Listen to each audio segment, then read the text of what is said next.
You are in a sweet spot dilemma. You've got cash, but you don't know which stock to buy because there's so many great quality growth stocks out there. You came to the right place because today I will show you one metric financial formula tool to help you compare apples to Amazon to Microsoft to see which stock is better value at the current price tag just now. Why do you want this formula? Because you want to be like me so that we can retire in 2025 for early retirement.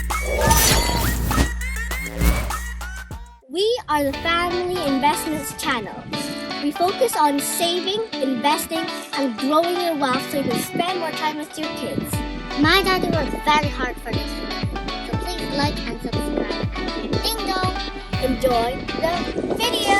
Today's video is very simple. I just want to share with you one metric tool to help you break down the barrier. Simplify. That's my job, to simplify your day so your hard-earned cash can be deployed to the right stock at the right time. No expertise required. You don't need experience in this. All you need to do is basic elementary maths, division. That's all you need.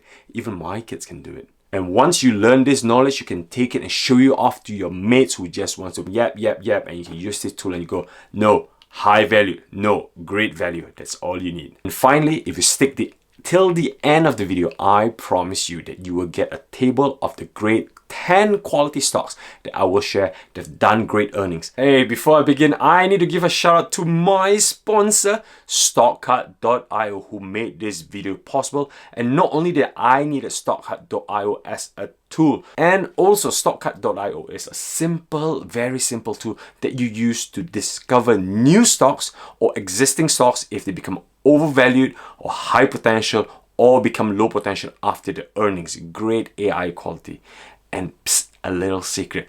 You know, when I do YouTube live session and somebody asks me really hard question about a stock that I don't know, I just go on StockCard.io and just search for the ticker and find out the history and everything within minutes, and I can share it with the guys from my point of view. It is not cheating, but it's a tool that's there for you, ready to use for you experts or you beginners. So do check out StockCard.io. I'll leave the link below, and if you're interested, you can get a 10% discount using my name.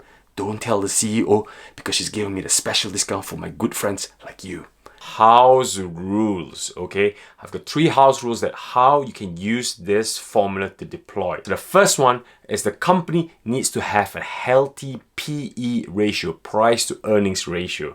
So if you want to apply to stocks that have got no PE, the likes of Fiverr, Pinterest, who are still not making profit, this formula is no good. So, and secondly, the company needs to be still in growth mode. As long as they got growth mode of at least 1%, you are fine. If the company is declining on a negative or zero, then this formula doesn't really work here. And finally, this is better for those more established, larger cap stocks. All right, let's cut to the chase. The formula matrix is PEG ratio, price earning to growth ratio. So instead of using the likes of price earning ratio or EPS, earnings per share, then you can start comparing different companies against another different companies using the existing P ratio and also the growth percentage. One thing I would like to emphasize is the smaller the PEG ratio, the better. As long as they're going past 1 and going below, then the stock is actually considered very undervalued and ready to buy. And also it helps with the future forecast because growth percentage is the future forecast of the company that year. It helps you to forecast within the year or the next 18 months, or even smarter, if you can do future forecast for the next year, it will help you make that decision whether the stock company is a good one to buy when you're watching their earnings. All right, let me explain how the PEG ratio works with 2 artificial companies, Company A and Company B. Company A is worth $100 per share as of today's pricing, and also Company B is also worth $100 per share. And it goes, wait, these 2 companies, which one is actually better? So first thing that we need to do is look at the EPS for the year. We need to look at the earnings per share for the year, not for the single quarter, but the entire year. And so let's say Company A is 2.5 and then Company B is 5.0, and now this gets very interesting. So the PE ratio is price divided by earnings, and if you do that quick maths calculation, you will get 40 for Company A, and then you get 20 for company B. So as it stands just now, two different company, P ratio is different. It looks like company B is a better buy. But then what if company B is selling cars like Tesla, and then company A is a growth stocks like CrowdStrike? How do you really compare the P ratio? It's almost impossible because P ratio cannot be compared for two different types of company. EGR, the earnings growth rate. So company A could be 20% growth rate, which is great. And then company B, it's a bit older, it's a bit declining, it's slow, but it's still making money, but not as much as before. It's sitting at 5%. And now this is where it gets interesting, okay? So now this is where you can apply the simple PEG ratio against both company A and B. So all you need to do is take this one divided by the growth. Again, P ratio divided by the growth. And what would you get? For company A, you get a number 2. And then for company B, you get a figure of 4. So now you can compare two different companies at the same. So like I said, the lower the value, the better. So if it's 2, it's way better than 4. That means 2, the PEG ratio, the price earnings to growth for that is better because mainly it's due to their earnings for the growth percentage, despite the higher P ratio, but because of the greater percentage growth for that year and potentially future years ahead, this might be a better buy for future valuation because you're paying for the future value and that is what you capture. But if you pay for something that's around about the 5% range, it may be starting to stagnate unless the things change. So this is just a simple approach to PEG ratio.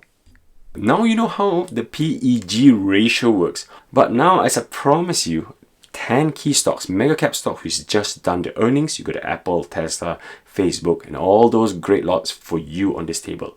But before that, I just want to demonstrate again how I populate the PE and the growth percentage with stockcut.io. Really simple, really easy. AMD. I like AMD, and this is how I find the PE and also the growth. So for AMD, if you want to find the PE ratio, you look at this nice stockcut.io dashboard here telling you there's high growth potential, strong operation, fairly priced stock.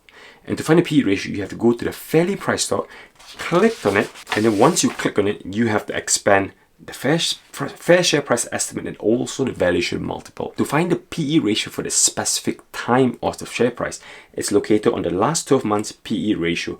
That's the one on the bottom left. It shows about 39 times. And remember, every time the stock price changes, this will change. So stockcut.io will capture this. So going back to the dashboard, how are you going to find the growth percentage? Growth percentage, normally you find it in investor relation or if they actually share. But if you can't find that value, don't waste time searching for it or calculating it. What you do is go to strong operation because that's what it is. Go to strong operation, click the sales growth because it's all about the revenue growth. You can choose two things here. You can choose the fiscal year revenue growth for the one last year, as you can see, 45% last year, or you can choose the current fiscal year revenue, which is now 51%. And this 51% as of stand today is the Q1 and Q2. So if you want a future forecast, like Dr. Lisa Su has already estimated it's going to be 60% target. So you can either work 51% or 60%. So now for the 10 data that I promise you, table here, boom, here you go. So handwritten by me, especially for you guys. Don't have to work so hard because I've done your homework for you. So with the latest earnings of Apple, Microsoft, AMD, Netflix, Google, Facebook coming up, Nvidia, Adobe, Amazon, and Tesla. Okay, so the PE ratio as of today, as of the market today, you need to check off a different date if you're in. This is what I've populated from stockcut.io, and also the growth percentage that I've got here, also captured from stockcut.io, unless it's a specific one that I know, especially with AMD, Nvidia, and Tesla that actually dedicate saying it's going to be 60% growth this year. So I plot in 60%. And now the PEG, just do the division. As you can see, you get the various PEG ratio. That's where you are. But let me highlight the top 3 one, which looks very, very attractive to buy as of today. And remember, this is different day on, day out. Different quarters will give a different value. But as of today, Q2 2021 earnings in July 2021, this is what I have for you. AMD is number 1 at 0.58. Facebook is number 2 at 0.8. And Nvidia is number 3 at 1.53, showing they're great undervalue. Things will change, okay? Things change, EPS change. Some smart people out there on Twitter for Tesla actually do the future forecast for 2022, what EPS to be getting, what PE ratio when the revenue sales grow up, because things change dynamically. So you need to keep your price PEG ratio action close to your heart and make sure you check it every single day, because they change it every single day. But as of today, AMD, Facebook, Nvidia are the winners. And guess what? I own 2 out of 3 of them. And that's why I'm bullish about them. And not only that, I just want to give you a shout out that if you want more PEG ratio, I'm going to share 10 more with my Patreon members after this video. I'm going to share the likes of SEA, Baba, all the good stuff, all the other good stocks that I'm missing out here. So normally if my patron asks me, I can just easily clear out them. So join my Patreon. So I hope you found that video useful on PEG ratio. And remember, like I said, it changes every day. So you need to keep on top of things. It's better if you keep a spreadsheet. So this is the end. Thank you. I hope you find this useful. Please click like and subscribe to help me grow, and also share with family members if they want to learn this simple method that I share free for everybody. One of you watching my YouTube channel, when you subscribe, you get good quality videos like this. So hope to see you soon. I hope you enjoyed that video. If you want to see future videos, please subscribe to the channel and press the bell button. Ding dong! More videos.